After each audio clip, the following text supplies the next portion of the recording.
I'm Amanda. And I'm Mike. And this is Saturday Morning Cereal.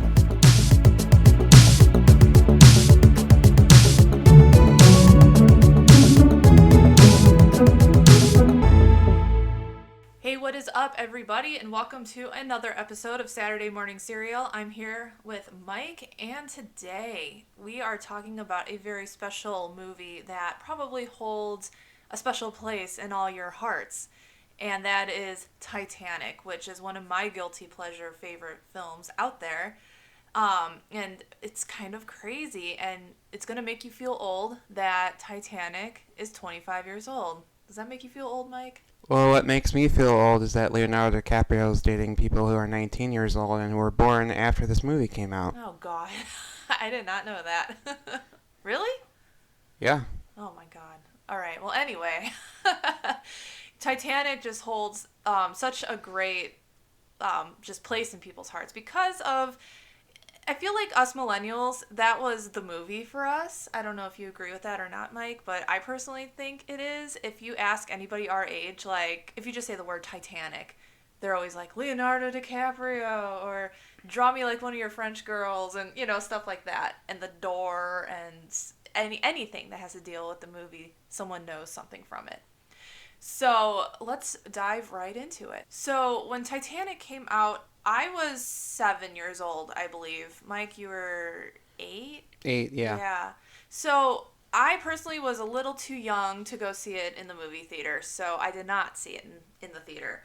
But we do have family and friends who did see it in the theaters, and one was a Serial member, Chris, is saying that when he went and saw the movie, him and his friend saw it with his sister, and they were just kind of, you know, your typical little preteen, teenage boys in the theater. And then your sister, Mike, has seen... How many times did she see it in theaters? She said like 14 times. Yeah, I think that sounds about right. Yeah. I think it was like a weekly event for them. Yeah. And if you... Like, anything, any guy back in that time period, you ask, like... Who's your celebrity crush? 9 times out of 10, a girl will say, Leonardo DiCaprio.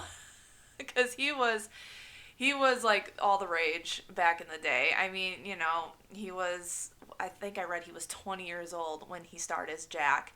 So, you know, right in that, you know, boy age range where, you know, teeny boppers back in the day loved him. And it was, like, right in that time period, too, with, like, boy bands. So, like, Backstreet Boys, NSYNC, just stuff like that. Mostly, like, I think Backstreet Boys came first. But, you know, and that's just what made the 90s so great is when you think 90s, Titanic is in there as well as, like, Pokemon and, you know, various Disney movies that came out and music.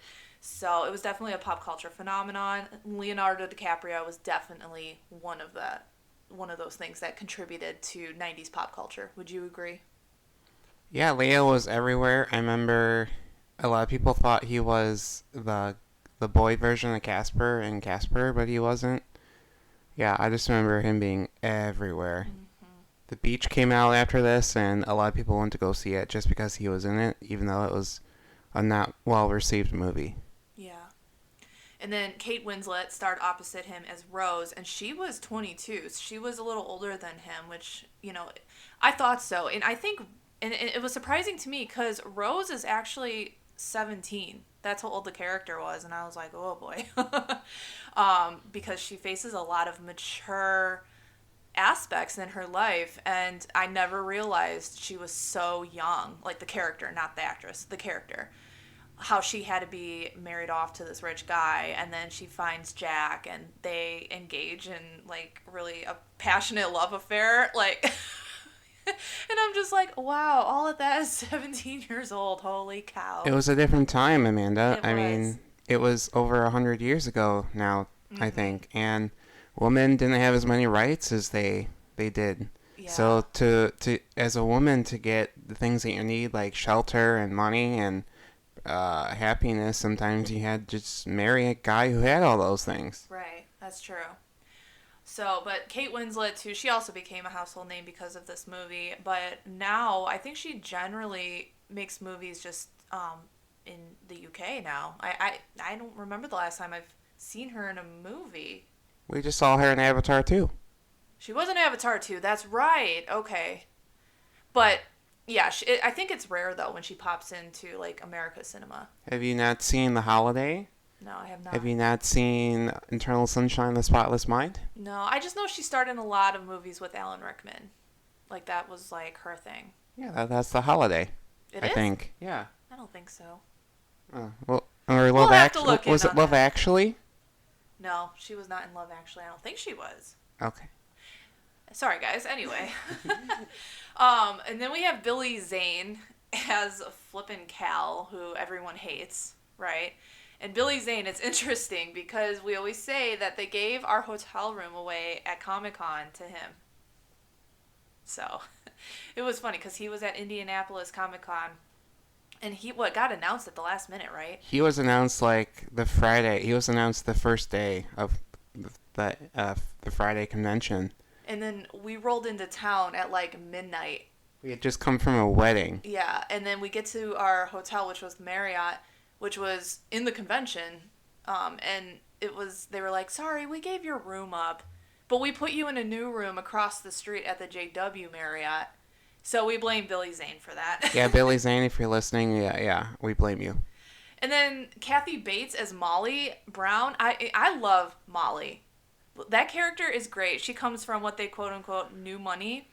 And I just think she's a really great mediator between Jack, who's the low class. Like, she understands what it's like to be, like, low and middle class and how they perceive the upper class. And then she just kind of calls out Rose's mom sometimes, or, like, Cal, like, how ridiculous they're being. And especially when the boat sinks and she's just like, what's wrong with you guys? Those are our men out there. Like, I just think that's a great role. I really enjoy her performance. Like, she's probably one of my favorites in this movie as an adult now. And then we have Victor Garber as Thomas Andrews, and he's a classic. You love him, right? Oh, he was in Legally Blonde, and he was also on The Flash and Alias. So he's just a great character actor, and I'm always delighted when I see him pop up in a movie. And then this film was the mastermind behind this film was James Cameron, who I think he did the best he could with this movie being so heavy as it was, and for it being the 90s and not having what we have now for CGI, right? What do you think?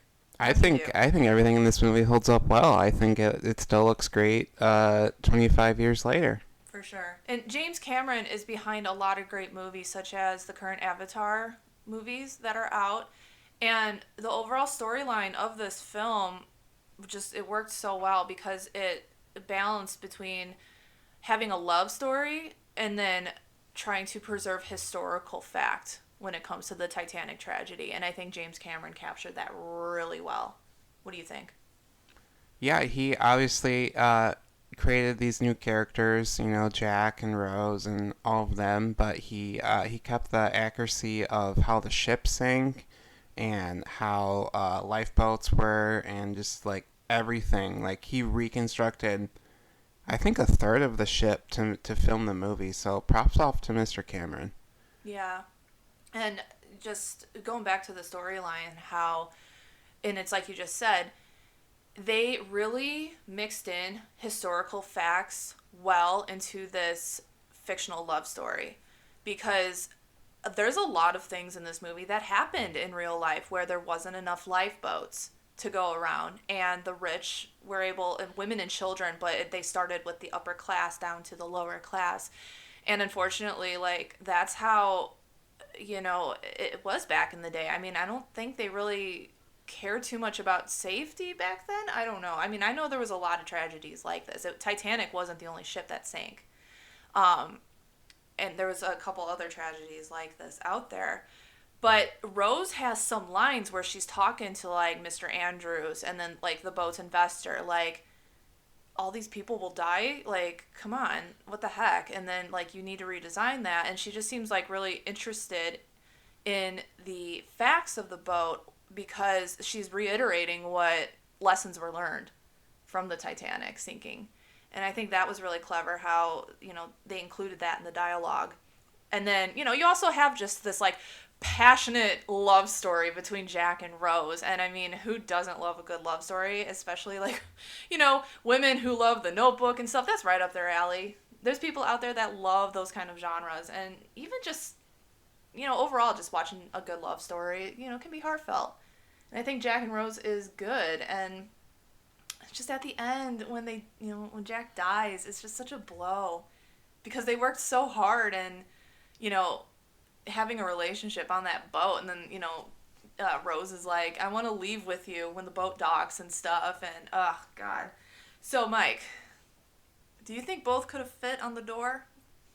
They did it on Mythbusters, and they proved that both could do it, but then James Cameron came back, and he was like, no, they both wouldn't fit, and then he came back again and said, yeah, they probably both would have fit. So it's back and forth. Mm-hmm. But I trust the data that the Mythbusters did. Yeah. That's like the biggest discussion out there up to this day still, is why Jack couldn't fit on that door as well. And when we were watching this, we sat down and watched it last week. Mike, you were saying that like you could literally just grab like a bed or something, use that as a float, like a pool floaty. Yeah, if you watch the movie, there's quite a few pieces of furniture that are just floating around that you could have like manifested into some type of raft or craft or something and just float on the boat. But then again, you probably would have gotten sucked under when the whole ship went down, so who knows. But Yeah. let's And hope I never have to find that lesson out in real life. well, we're going on a cruise in the summer, so I was like Googling after we watched the movie, like, do the Disney Cruise Line lifeboats hold everybody? Ugh. Yeah, I don't like boats, period. So the only way you're getting me on a boat is if Mickey Mouse is on it. And we love the Disney Cruise Line, not to disparage anything with that. It's just me. I mean, Jack had to die. I mean, thematically, that's how the movie has to close. Is that he's this person who demonstrates what the Titanic was, which was just this death trap for people of the lower class, and how they died while the rich survived. I mean, he has to die. Yeah. I mean, would you have loved this movie as much, or do you think it would have been as big if Jack had fit on that door and he had lived? Absolutely not. No. And yeah, you're right. I mean, it's just and that's what made the story so good, was just having him die and Rose going on to tell the story 84 years later.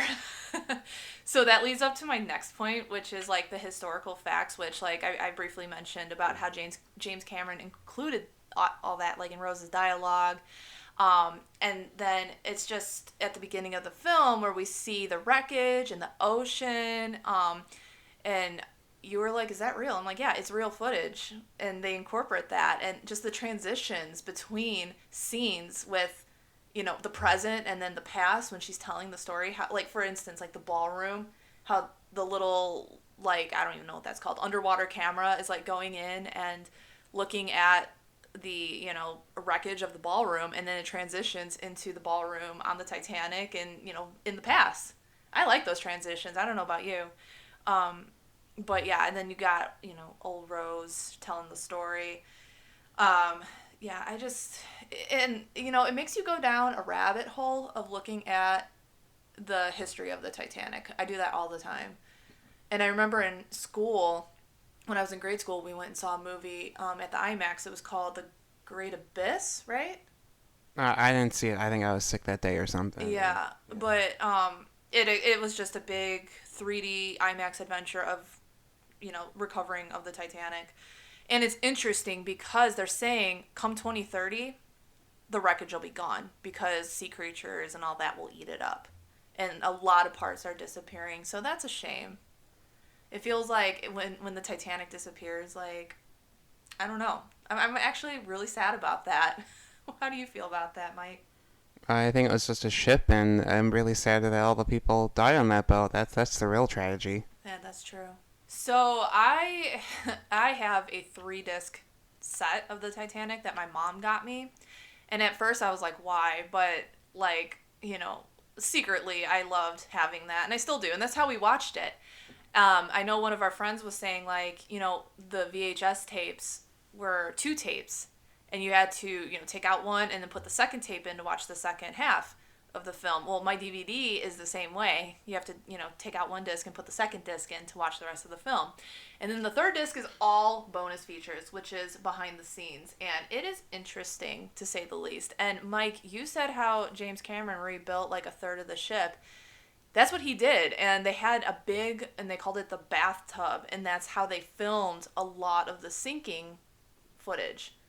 And also, they had a simulator as well, where Leonardo DiCaprio and Kate Winslet were like on top of, and like as they went down into the water, like when the ship went up. I'm trying to explain it, but like when the ship goes up in the air, it was just kind of like half of the ship up on the simulator. So that was really interesting. It's so cool to watch the behind the scenes and just how they recreated like the costumes, the cars, everything about it. Mike, you're all about, like 3D animation and special effects. What do you think of everything in general? I think it was all revolutionary at the time, and I'm sure a lot of people saw this movie and they had no idea how it was made. I remember that this was the last movie that my grandparents had made an effort to see in the theater. They had checked out a cinema like years ago, and they went and they saw this movie in theaters, and I'm sure that they were just blown away about how far movies had come in the past 10 or so years since they had last seen a movie. So it still holds up today, and the work that he did for this movie it's revolutionary, and it was groundbreaking, and he had all the piece of technology he used at his disposal. He capitalized on. Like, you're talking about that transition shot, like from the parlor, right? Yeah. The dining room, what'd you call it? I don't know. We'll call it the dining hall. The dining hall, right? Yeah.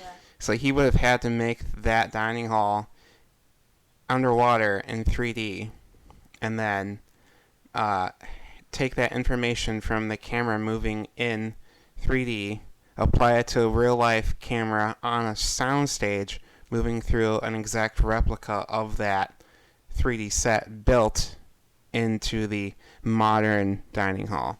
So it's great. Yeah, it's so interesting. And, too, we were talking about when we were watching it, the lighting, especially when they're in the ocean and they're frozen, basically. Like, their lips are blue and all. You thought it was makeup. I was pretty sure it was just lighting. Yeah, well, it is. I was watching a behind the scenes thing. Yeah, it's crazy. And then you were saying too that water is probably cold. Yeah, when they film movies with water scenes, they have to film the water. They film in water that's very cold, because if you film in warmer water, the steam is going to get up into the lens. It's going to fog. There's going to be condensation and humidity and all that stuff, and you have to film in cold water. So I think there's a scene in this movie where Leonardo DiCaprio goes, "Oh snap, that's cold," or something like that. That was probably just him like improvising, or he just broke character for a second. But film water is very cold. Yeah, here I thought it was like a sauna. I was like, they're probably not cold. It's probably like a hot tub in there. Nope. No, the line you're mentioning is when Rose rescues him from like the downstairs jail, and he's like, "Oh shit, this water's cold. Shit." And we're like, "Yep, he broke character." That, and when she's like, "I'll go find help," and he's like, "I'll wait here." Yeah, that's when he's handcuffed to the pipe. Yeah. So funny. Yeah, it's just, you're right. Everything in this movie is just so revolutionary, and it's so real looking. Like the corpses in the water. It's just, yeah. I mean, little 7-year-old Amanda was blown away, and I thought it was real, because, when you're 7, you have that hard distinction of what's real and what's not still. So, yeah. Lastly, we're going to talk about the legacy of this movie, and like I said before, the legacy is huge. I mean, there's people out there I still love this movie. I watch this movie probably once every 5 years, and every time I watch it, it's like I'm watching it for the first time. It's crazy. I remember, like I said, I was 7, and my grandma, we rented it from the video store, because I was like, everyone's talking about this movie, like, all my friends, like, we need to watch this film, right? So, and my grandma and I used to stay at her house when I was little, and we would watch movies on Saturday night after we would go to church and go out to eat, and we would come back and watch a movie. So I remember watching, and I think our friend Maddie can attest to this too, that when you're a child, Kate Winslet's boobs are like the first pair of boobs that you see. And yeah, that was my first time seeing that. And yeah, I remember my grandma like rushing across the living room to cover my eyes.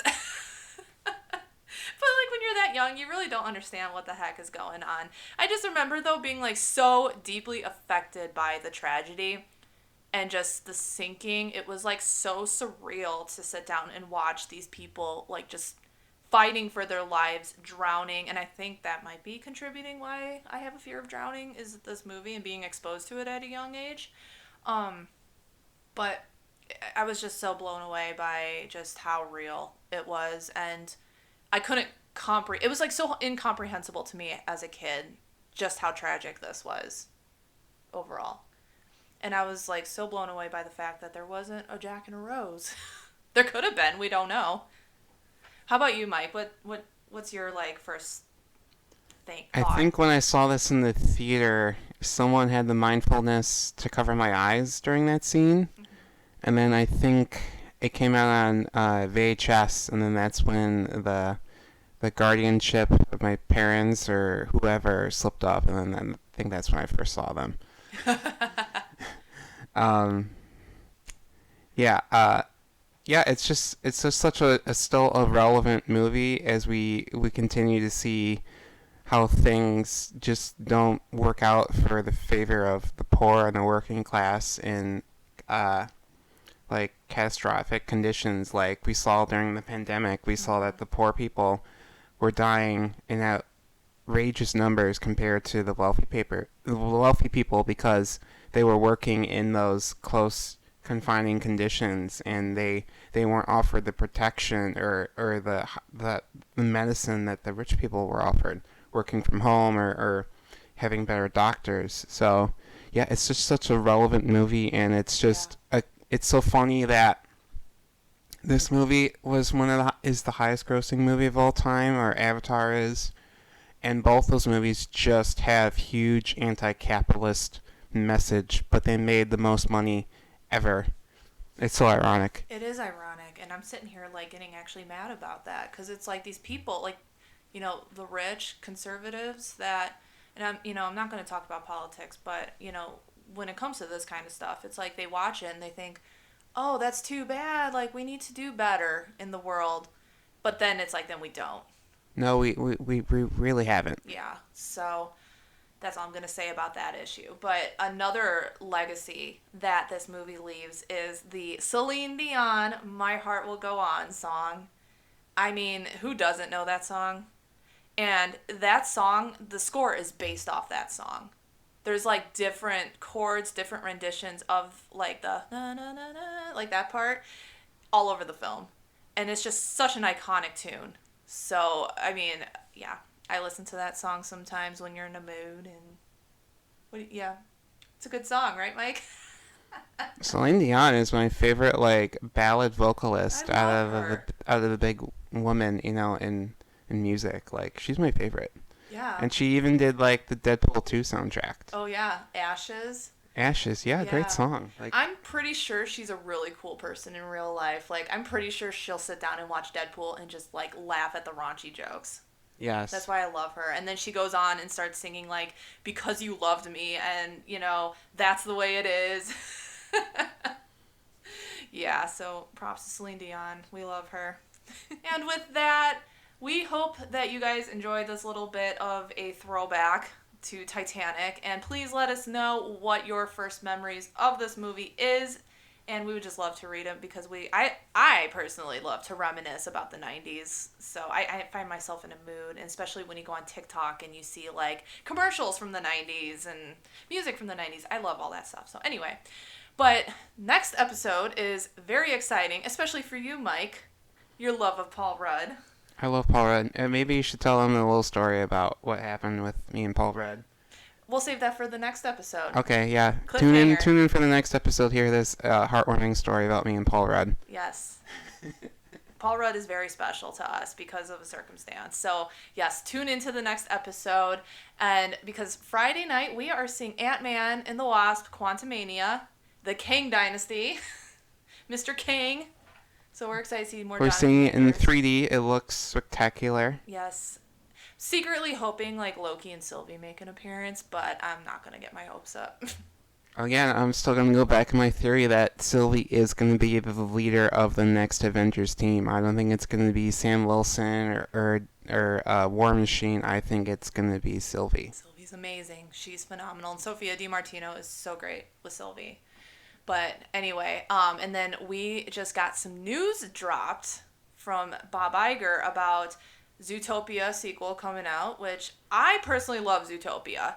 I love, and we were just talking about the fact if a rabbit was not like the main character, I don't think I would have liked it that much. But I love bunnies, so it's a given for me. So I'm a little excited about it. Frozen 3, I'm on the fence about. I mean, I love Frozen, but I'm kind of sick of Frozen 2 at the same time.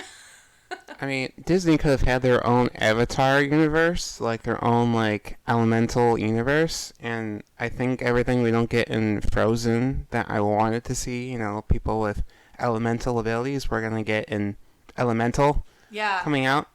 So we'll see about that. Yeah. And then of course there's another movie that was announced, Yep. Toy Story. Toy Story 5. I am okay. Toy Story 5, Woody's Revenge. Okay. Yeah, everyone's asking me what I'm thinking because, as a massive overbearing Toy Story fangirl here, I'm thrilled first of all because I can never get enough of these guys, especially Jesse and Buzz Lightyear. Cannot get enough of them. But as a cinematic critic here, I'm just like, what are they going to do? And I think it would be hilarious if they reverse Toy Story 4. If like Woody comes back to Bonnie, like, there's a knock on the room door and like Buzz opens the door and Woody's like, I made a mistake. I don't know. We all know my thoughts about Toy Story 4, how, they just wrecked the characters for me, and how Toy Story 3 was just one big hypothetical thing on Woody's part. Well, it's funny that you didn't like the movie, but you continued to buy the merchandise of the movie, which is where they make the most of the money. So I only buy things with Jesse on it. So if you don't like any of these movies when they come out, don't buy the merchandise as well. Do not support them that way, and they will get the idea that the movie was not well received because the merch isn't selling. Well, there's a lot of Toy Story 4 things that are on clearance, and I've seen on clearance, like Bo Peep dolls and all that, but there's just not enough Jessie merch out there, and it's so bad. Anyway, I digress. But anyway, that's what's coming up, and today, as we're recording, is the Super Bowl, so we are very excited to see what trailers drop during the commercials, and, I'm very excited for Loki, obviously. What are you excited to see, Mike? Oh, I'm waiting for just a surprise trailer that we don't expect that will catch everyone's attention. Like, I don't know. Maybe Toy Story 5. No, it's too soon. No, I can't even think. Wouldn't that be wild? They've already filmed it. I mean, they've already animated it and recorded it, and they're just like, yeah, we got the trailer ready. Right? That will never happen. But I hope you guys all have a great week, and we will talk to you next time. Again, you don't want to miss it because we have a Paul Rudd story for you. All right, take care.